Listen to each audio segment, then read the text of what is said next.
Bayangin, kamu lagi sendirian di rumah sakit tengah malam. Listrik sempat mati sebentar. Dan pas kamu buka mata, kamu terkunci di kamar mayat, sendirian. Atau kamu pikir sendirian. Kisah ini bukan cerita biasa. Ini bukan fiksi. Ini kejadian nyata yang dialami seorang mahasiswa kedokteran. Dan apa yang dia temukan di dalam kamar mayat itu bisa mengubah cara kamu lihat kematian. Nggak semua pintu bisa ditutup setelah dibuka. Dan nggak semua orang bisa keluar utuh. Klik like, biar kita makin semangat ngangkat kisah-kisah mistis yang tersembunyi. Subscribe sekarang dan aktifin loncengnya sebelum mereka yang ada di balik layar ini lebih dulu nyariin kamu.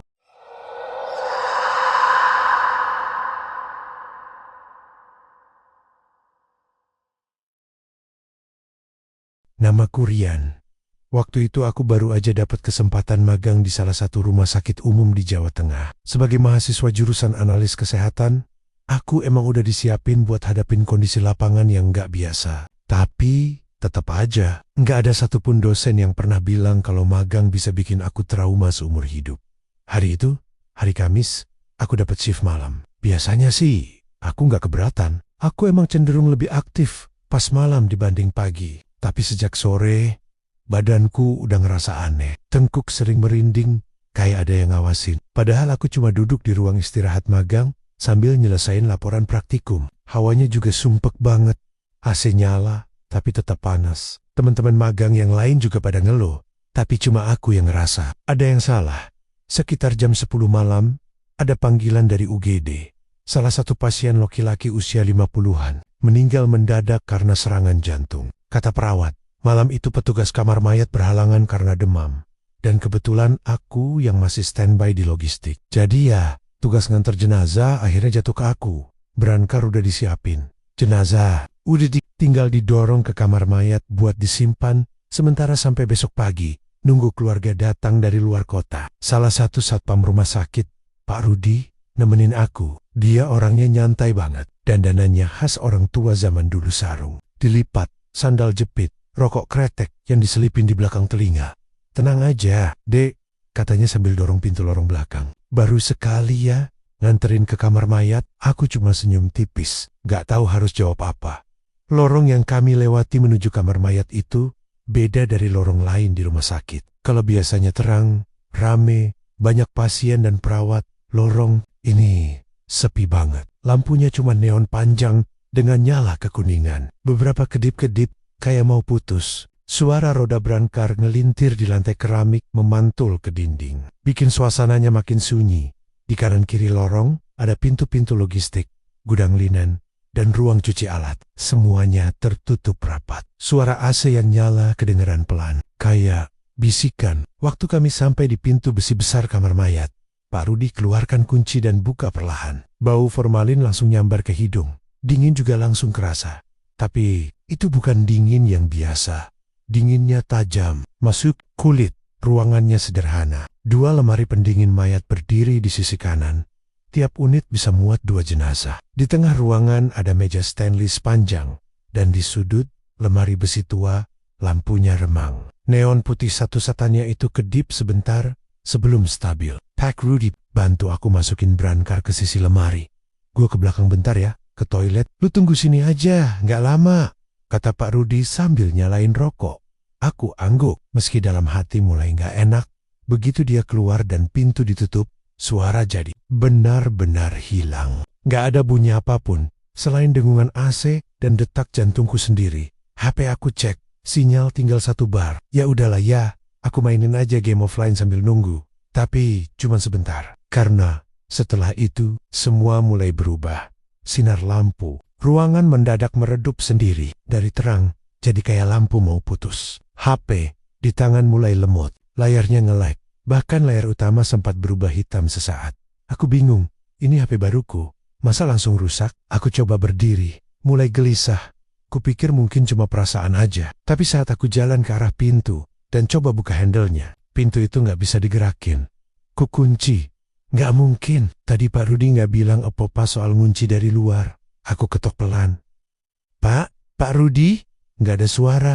Aku ketok lagi. Miking, nggak ada balasan juga. Dan saat itulah, Aku ngerasa aku nggak sendirian di ruangan itu. Mataku pelan-pelan menoleh ke arah lemari pendingin jenazah.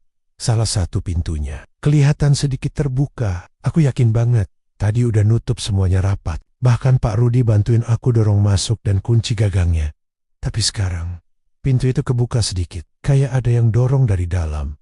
Aku mundur pelan. Napas makin berat tenggendingan. Keringat mulai netes dari pelipis. Dari dalam lemari itu, aku dengar suara.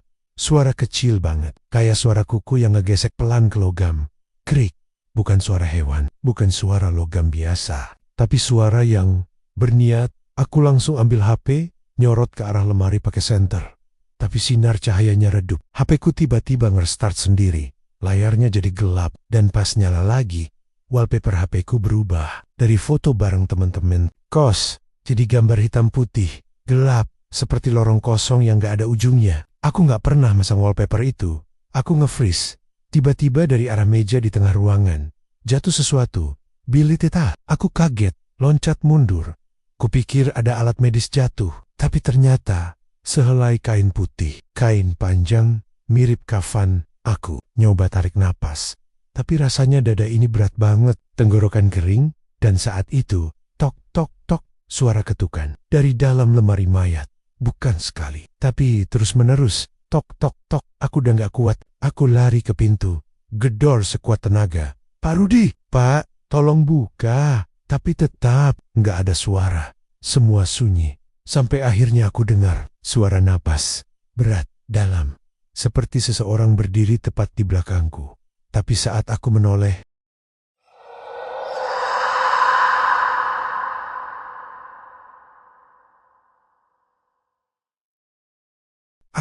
pelan. Jantungku udah gak beraturan detaknya. Tapi yang kulihat cuma ruangan kosong. Gak ada siapa-siapa. Gak ada wujud apapun. Tapi bukan berarti aku tenang. Justru itu yang bikin makin ngeri. Karena aku tahu dari cara udara berubah. Dari perasaan di tengkukku yang terus dingin dan merinding. Dari jantung yang berdebar bukan karena lari. Tapi karena rasa. Ada yang ngawasin, ada yang hadir. Tapi gak kelihatan. Aku mundur pelan. Sampai punggungku nyentuh dinding. Tanganku kugenggam erat. Tubuh bergetar. Tapi kupaksa tenang. Aku harus mikir. Harus tetap sadar. Tapi kepala ini udah mulai panas. Napas makin sesak. Ruangan ini tiba-tiba seperti menyusut. Lampunya berkedip pelan. Sekali. 2 kali, lalu redup total, mati, gelap, benar-benar gelap. Aku gak bisa lihat apapun. Bahkan tangan sendiri yang ada di depan muka pun hilang. Aku meraba-raba kantong celana. HP, iya, masih ada. Kutekan tombol power. Layarnya nyala sebentar. Cuma 1 detik, lalu mati. Kucoba lagi. Mati total. Barusan masih 60%. Enggak mungkin. Langsung mati, gitu aja. Aku tarik napas pelan. Tapi dada makin sesak, bukan karena udara, tapi karena rasa panik yang mulai naik ke kepala. Lalu, aku dengar suara, tetet, Kak, suara kecil, seperti kuku yang digesekkan ke permukaan logam. Awalnya samar, lalu makin jelas. Aku menoleh ke arah lemari pendingin. Suara itu datang. Dari sana, tangan kiriku meraba ke belakang, menyentuh permukaan meja stainless. Kukira bisa kugunakan sebagai pegangan, atau mungkin perlindungan. Tapi tanganku malah menyentuh sesuatu yang basah. Lengket, bukan air, tapi lebih kental. Aku angkat tangan itu ke dekat wajah, berharap cahaya sedikit saja, tapi tetap gelap. Lalu, dari arah meja, ada suara napas, huf, huf, pelan, tapi berat. Kayak orang tidur, atau kayak mayat yang tiba-tiba kembali bernapas. Aku langsung jatuh terduduk. Kaki ini udah gak kuat berdiri. Tapi dari posisi itu, aku melihat sesuatu. Di ujung ruangan, di dekat pintu yang tadi kututup, muncul bayangan. Awalnya kecil, lalu seperti tumbuh, tinggi. Bayangannya menyentuh langit-langit, tapi gak bergerak. Diam aja. Aku gak bisa lihat jelas. Tapi entah kenapa, aku tahu bayangan itu sedang menatapku. Mataku seolah terhisap ke arah sana. Tiba, sesuatu menyentuh pundakku. Aku melonjak. Berdiri lagi sambil hampir jatuh. Kutoleh cepat ke belakang, tapi tetap kosong. Tapi pundakku basah, dingin, seperti disentuh tangan yang baru saja diangkat dari air es. Aku mundur, terhuyung ke arah lemari besi di sudut ruangan. Kupikir mau bersandar sebentar. Tapi saat tanganku menyentuh pegangan lemari itu, klik, lemari terbuka, perlahan, sendiri, dan dari dalamnya keluar bau yang gak bisa kudeskripsikan. Busuk, seperti daging mentah yang dibiarkan seminggu di bawah matahari. Aku hampir muntah. Kupaksa dorong pintu itu lagi, menutupnya. Tapi saat pintunya tertutup, aku lihat ada sesuatu di lantainya. Sepotong kain putih, kumal, seperti bekas kafan, basah, dan ada bercak merah. Aku pengen keluar sekarang juga, tapi pintu utama kamar mayat masih terkunci. Ku tendang pelan, enggak goyang. Ku dobrak, tetap enggak bergeming. Ku panggil-panggil Pak Rudi, teriak berkali-kali, tapi enggak ada jawaban. Bahkan suara pantulan dari luar pun enggak ada. Kayak dunia di luar ruangan ini hilang. Lalu, aku dengar suara perempuan, pelan, menyanyi, lagu yang familiar. Legup, tidur, Nina Bobo. Oh Nina Bobo, kalau tidak Bobo, digigit nyamuk. Suaranya parau, pelan, tapi setiap baitnya makin dekat. Aku membeku. Lagu itu makin jelas, dan aku tahu betul, itu dinyanyikan tepat di belakangku. Tapi saat aku menoleh, tidak ada siapapun. Kemudian lampu kamar mayat nyala lagi, tapi putih seperti tadi. Kini warnanya kuning redup, kayak bohlam tua yang hampir putus. Dan di bawah cahaya itu, aku lihat ada bayangan kecil di bawah meja, kayak anak kecil lagi duduk memeluk lutut. Tubuhnya kurus, rambutnya panjang menutupi wajah. Aku berdiri terpaku, nggak berani gerak. Tapi makhluk kecil itu perlahan mengangkat kepala. Mukanya bukan muka manusia, kulitnya pucat kehijauan, mata putih semua, dan mulutnya seperti robek sampai ke pipi. Tapi yang paling bikin jantungku kayak diberhentiin, dia tersenyum, senyum lebar yang gak wajar, dan dia mulai merangkak ke arahku. Tangannya bunyi, kayak tulangnya patah tiap kali bergerak. Aku mundur ke dinding. Gak ada tempat kabur. Ruangan ini udah kayak penjara. Aku ambil benda apapun yang bisa aku genggam. Ku angkat tinggi-tinggi, siap mukul kalau makhluk itu makin dekat. Tapi tiba-tiba, semua hilang. Cahayanya mati lagi. Makhluk itu lenyap, suara-suara juga berhenti. Dan kembali gelap total. Aku terduduk, lemas, terengah-engah. Waktu di HP-ku menunjukkan jam 2:14. Aku sadar, aku udah lebih dari 2 jam terkunci di sini. Tapi rasanya kayak berhari-hari. Aku pengen keluar, sekeram juga, dalam kegelapan. Aku mendengar suara, rekaman, kayak suara tape yang diputar. Tapi suaranya bukan suara lagu, atau pembicaraan. Tapi suara-suara. Aku sendiri. Suara waktu aku masuk ruangan ini. Waktu aku teriak minta tolong. Waktu aku menangis. Semuanya diputar ulang. Suara itu berputar pelan. Terus-terusan, seolah ada yang sedang menertawaiku. Aku udah gak tahu lagi harus ngapain. Ku peluk lututku, duduk di pojok ruangan, sambil terus berdoa dalam hati. Aku pasrah. Kalau ini akhir hidupku, ya sudahlah. Tapi entah kenapa, setelah aku berhenti melawan, ruangan ini mulai tenang. Lampu menyala kembali. Perlahan, kembali normal. Tidak ada bayangan, tidak ada suara, tidak ada apapun.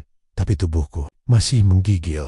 Air mataku mengalir terus. Kupaksakan diri berdiri. Dan untuk pertama kalinya, pintu utama bisa dibuka.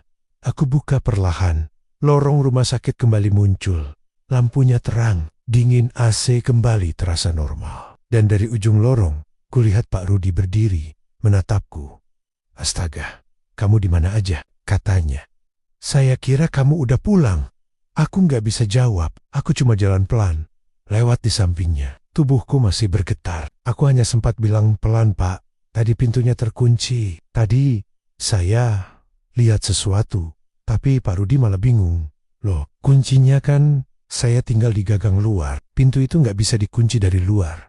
Saya cuma ke toilet. 5 menit doang. Balik-balik kamu nggak ada. Saya pikir kamu pulang sendiri. Aku terdiam, karena menurut jamku, aku terkunci hampir 3 jam. Tapi menurut Pak Rudi, aku hilang cuma 5 menit. Dan malam itu adalah awal dari mimpi buruk yang gak pernah benar-benar selesai.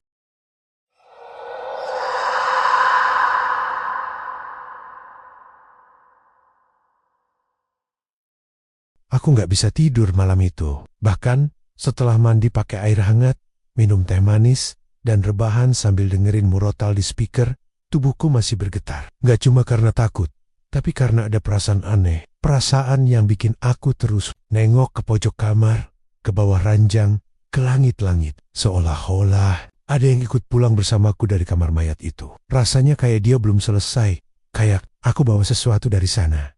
Jam digital di meja udah nunjukin 04,12 pagi. Aku nggak tahan lagi. Mata ini panas, kepala berdenyut, tapi aku nggak bisa tidur.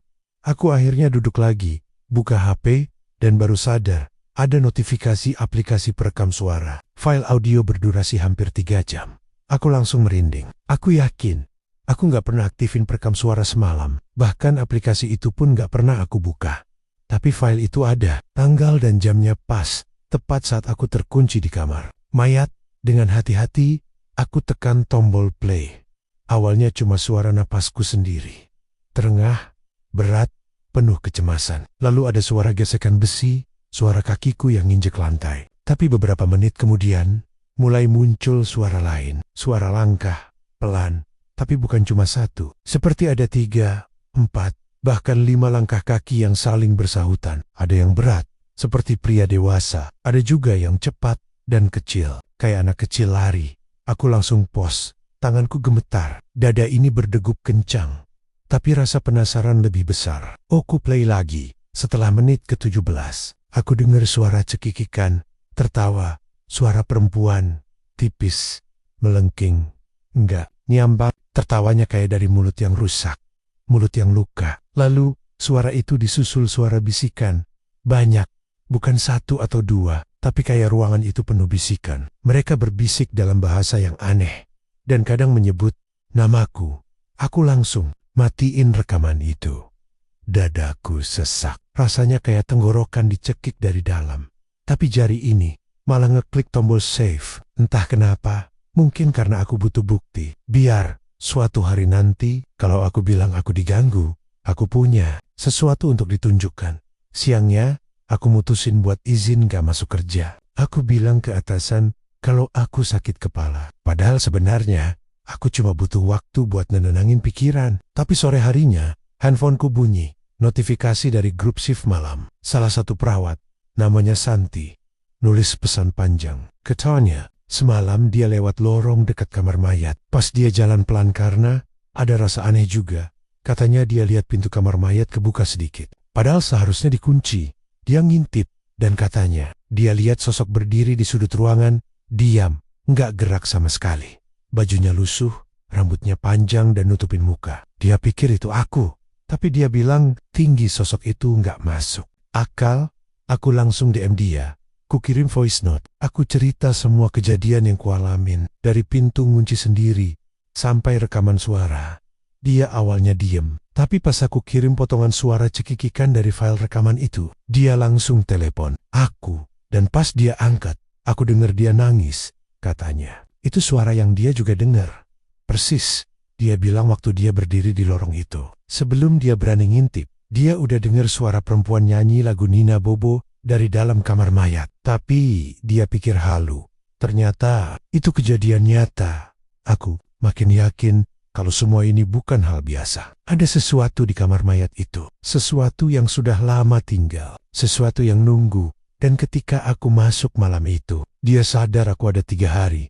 Aku absen dari rumah sakit. Aku benar-benar gak punya tenaga. Secara fisik dan mental. Tapi akhirnya aku harus balik. Karena gak enak juga sama tim. Tapi berangkat, aku ambil benda yang biasa dikasih ibuku.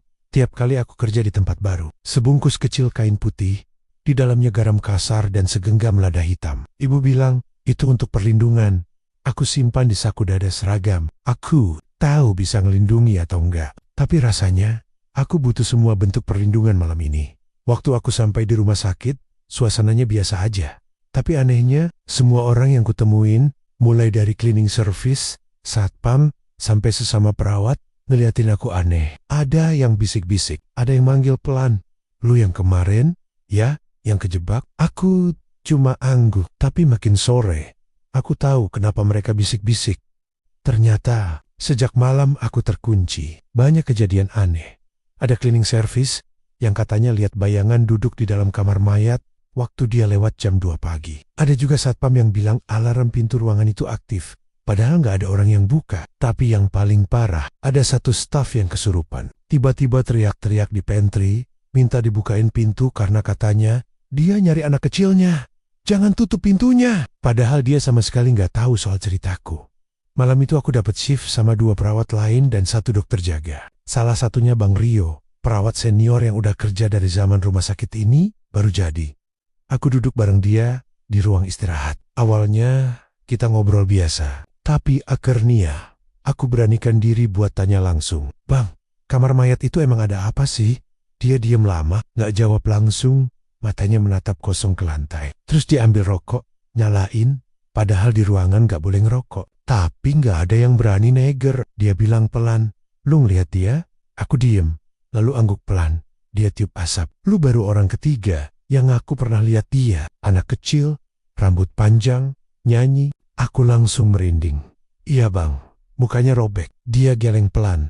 Bukan robek, tapi dijahit dulu. Sebelum tempat ini jadi rumah sakit, bangunan ini bekas rumah rawat jiwa. Katanya, ada 1 anak kecil perempuan. Masuk karena trauma berat. Diperkosa, dibunuh ibunya sendiri. Tapi katanya, dia nggak mati. Dia kabur dari kamar. Dan mayatnya baru ditemukan seminggu kemudian. Di lemari mayat yang belum dipakai, aku menelan ludah. Tenggorokan kering. Rasanya seperti aku baru dengar bagian dari cerita yang tidak ingin. Ku dengar, dia melanjutkan. Sejak itu, kamar itu dikunci. Tapi tiap kali dibuka, pasti ada yang hilang. Atau ada yang sakit. Atau kiak lu terkunci. Tapi belum tentu bisa balik. Aku cuma bisa diam. Jam menunjukkan jam 1:03. Tiba-tiba, alarm sensor gerak dari ruangan kamar mayat aktif.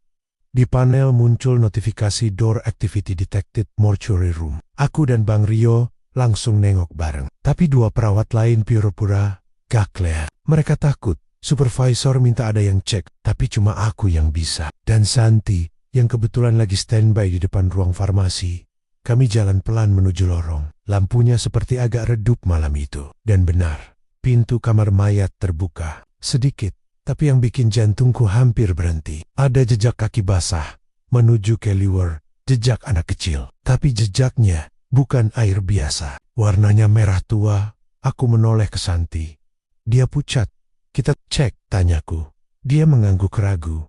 Kami dorong pintu itu. Dalamnya gelap, tapi ada satu suara kecil, pelan, menyebut namaku. Zah. Aku menelan ludah. Keringat dingin ngucur. Santi bilang dia nggak dengar apa-apa. Tapi aku dengar. Jelas. Lalu lampu nyala tiba-tiba.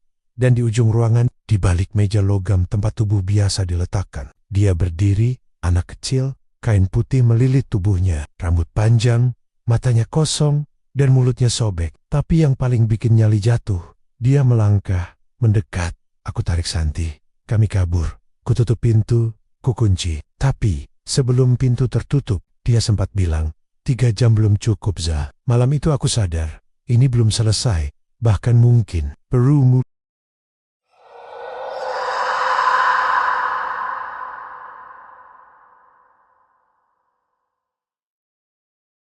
Setelah malam itu, aku benar-benar ngerasa hidupku berubah. Bukan berubah jadi lebih baik, tapi berubah jadi kayak dihantui.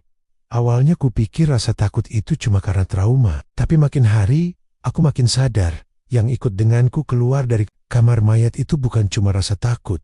Malam-malamku jadi aneh. Kadang jam 2 atau 3 pagi aku kebangun dengan perasaan gelisah tanpa alasan. Badan dingin, keringat ngucur, dan entah kenapa aku selalu ngerasa ada yang berdiri di pojok kamarku. Kadang aku dengar suara langkah di lorong rumah. Pernah juga, waktu aku pulang kerja, aku nemu pintu kamarku kebuka, padahal aku yakin udah nutup dan ngunci.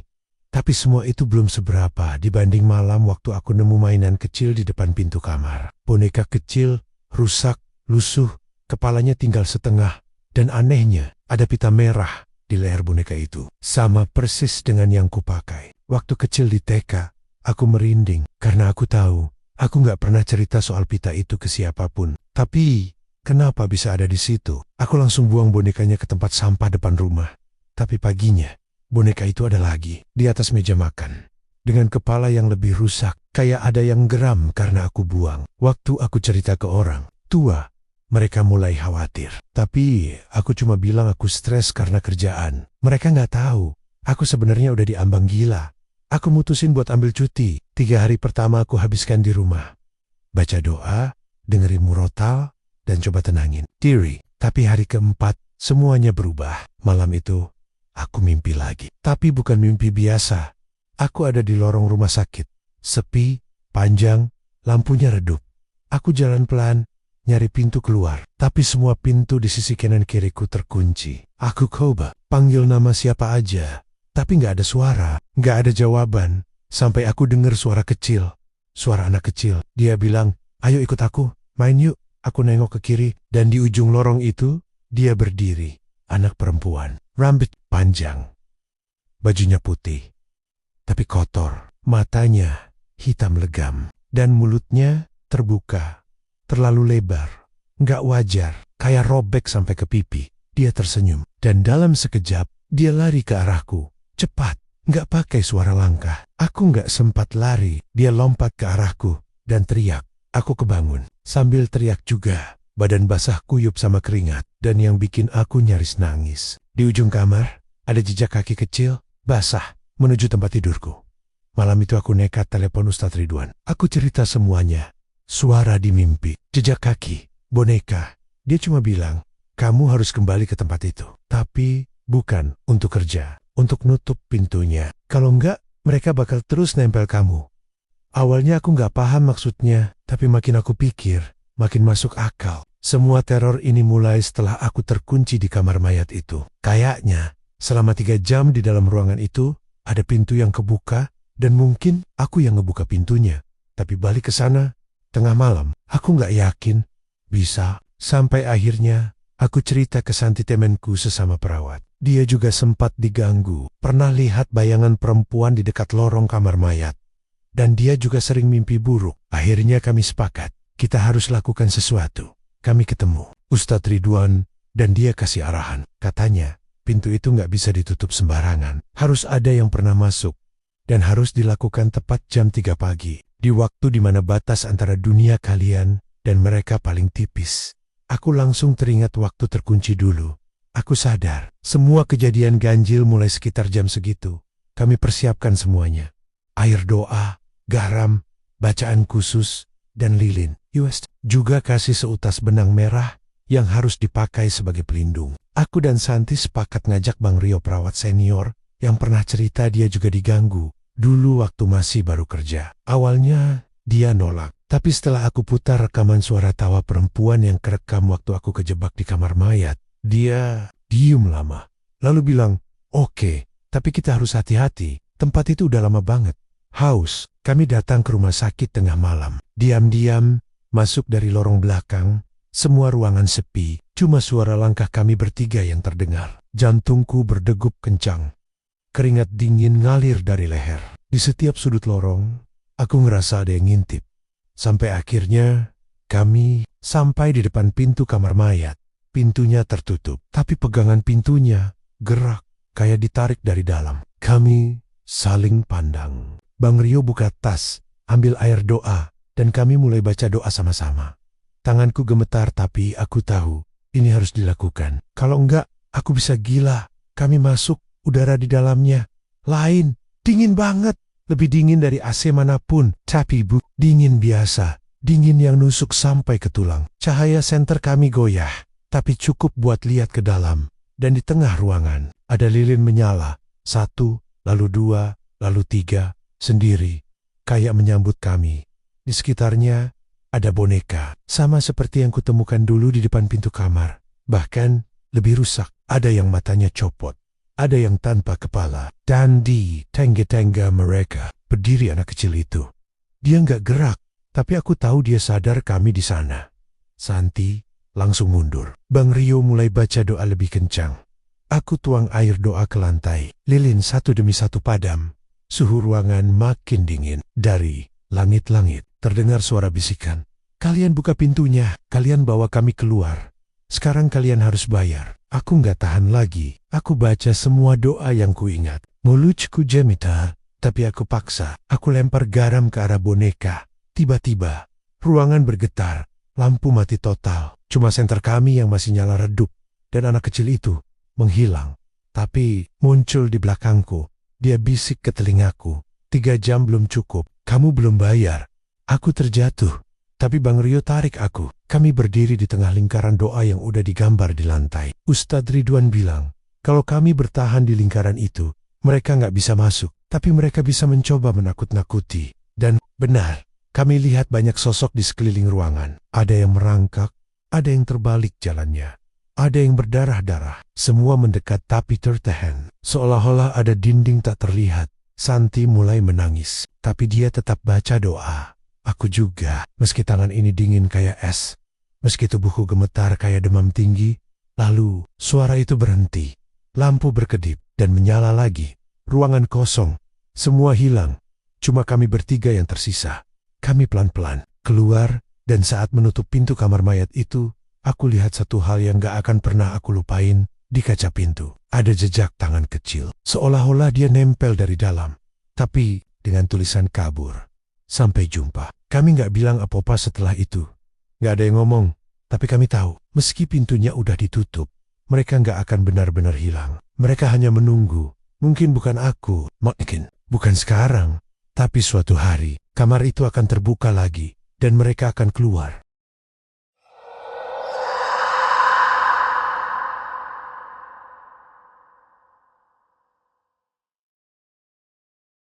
Setelah malam itu, aku sempat merasa semuanya berakhir. Gangguan-gangguan aneh yang selama ini ngejar aku setiap malam mendadak lenyap.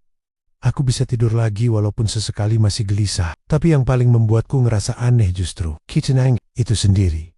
Rasanya seperti sepi yang terlalu sunyi. Tenang, tapi dingin. Hening, tapi menggantung. Seolah ada sesuatu yang belum selesai. Seolah bukan aku yang bebas, tapi mereka yang sedang menyusun ulang. Hari-hari berlalu. Aku mencoba sibuk, nulis jurnal, bantu jaga shift sore di klinik, menjauh dari rumah sakit lama. Tapi sesuatu terus menghantui pikiranku. Bukan suara, bukan sosok, tapi perasaan kayak aku diawasi di belakang kaca jendela, di bayangan layar laptop. Di dalam mimpi yang samar suatu malam, saat aku sendirian di kos, aku dengar suara keran kamar mandi netes sendiri. Padahal aku udah pastikan itu tertutup. Pas aku ke sana, aku lihat embun dingin di kaca. Dan di kaca itu ada jejak tangan kecil. Tapi anehnya, tangannya cuma 4 jari.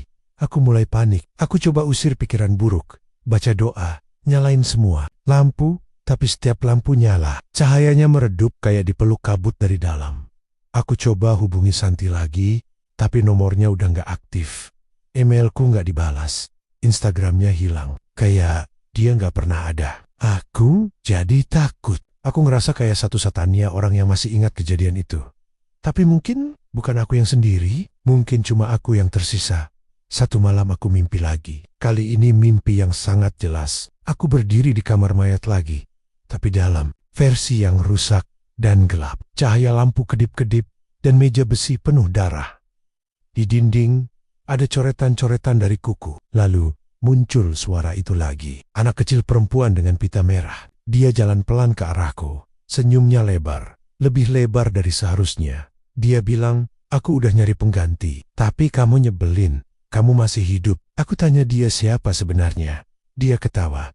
Aku cuma pembuka, yang kamu buka itu bukan pintu biasa. Kamu bukan terkunci, kamu dipilih. Aku bangun dengan napas tersengal.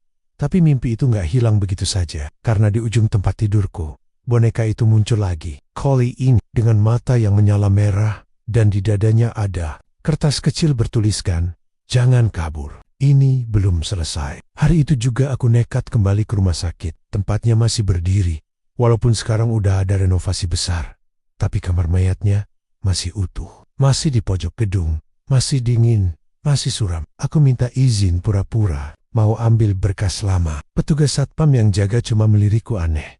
Tapi dia biarin aku lewat. Waktu aku buka pintu kamar itu, semua kenangan menabrak masuk ke kepala. Udara di dalam seperti berhenti. Debu menari di cahaya lampu remang. Tapi sesuatu terasa beda. Di sudut ruangan, ada sosok berdiri membelakangiku. Rambutnya panjang, gaunnya putih kusam. Aku kira itu ilusi. Tapi dia perlahan menoleh. Dan wajahnya, itu wajahku. Tapi kosong, mulutnya robek. Senyumnya terlalu tinggi. Sosok itu bicara tanpa suara. Tapi aku bisa dengar jelas di kepala. Reza yang sebenarnya tertinggal di sini. Aku mundur. Tapi pintu di belakangku tertutup sendiri.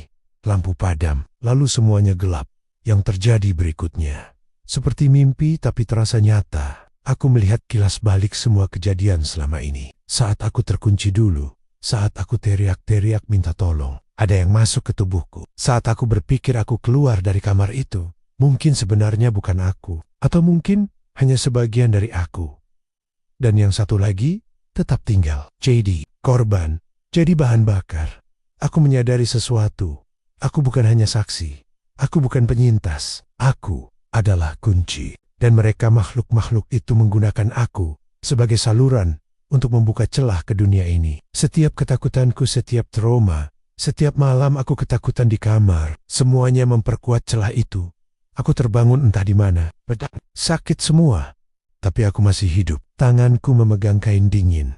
Aku terbaring di trotoar depan rumah sakit. Ditemukan petugas satpam dalam keadaan linglung tanpa ingat apa-apa. Tapi aku ingat semuanya. Mereka ingin aku lupa, tapi dan itu kesalahan. Malamnya, aku lihat berita di TV. Seorang dokter jaga ditemukan tewas di ruang mayat. Tubuh Niakoku wajahnya ketakutan. Tidak ada tanda kekerasan. Tapi di dada jaslapnya tertulis dengan darah. Reza gagal. Aku hancur. Aku marah. Aku takut. Tapi aku tahu ini belum akhir. Mereka masih membuka jalannya. Dan mungkin satu-satunya cara untuk menutupnya sepenuhnya adalah dengan mengorbankan sumber kekuatannya, yaitu aku sendiri.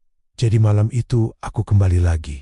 Kali ini tanpa alat, tanpa doa, tanpa bantuan siapapun. Aku kembali ke kamar mayat, duduk dingin, dan bilang pelan, ambil aku. Tapi tutup semua celahnya. Cukup beberapa menit nggak terjadi apa-apa. Tapi perlahan, udara berubah. Dan aku melihatnya. Anak kecil itu boneka, wajah-wajah yang pernah muncul dalam mimpiku. Mereka semua datang, tapi kali ini mereka nggak marah. Mereka seperti lega. Anak kecil itu duduk di depanku dan bilang, akhirnya kamu paham. Terima kasih Reza. Sekarang, kamu akan jadi penjaga baru. Seketika semuanya gelap. Aku membuka mata di dalam ruangan gelap. Tapi aku nggak takut. Aku diam, tenang. Aku tahu aku nggak keluar. Karena aku bukan Reza yang kalian kenal. Reza yang asli. Messi di sini dan yang nulis cerita ini adalah dia yang terpilih. Menggantikan selamat malam. Dan kalau kamu dengar suara tawa kecil di lorong rumah sakit, jangan tengok. Karena bisa jadi itu aku dan kamu. Selanjutnya.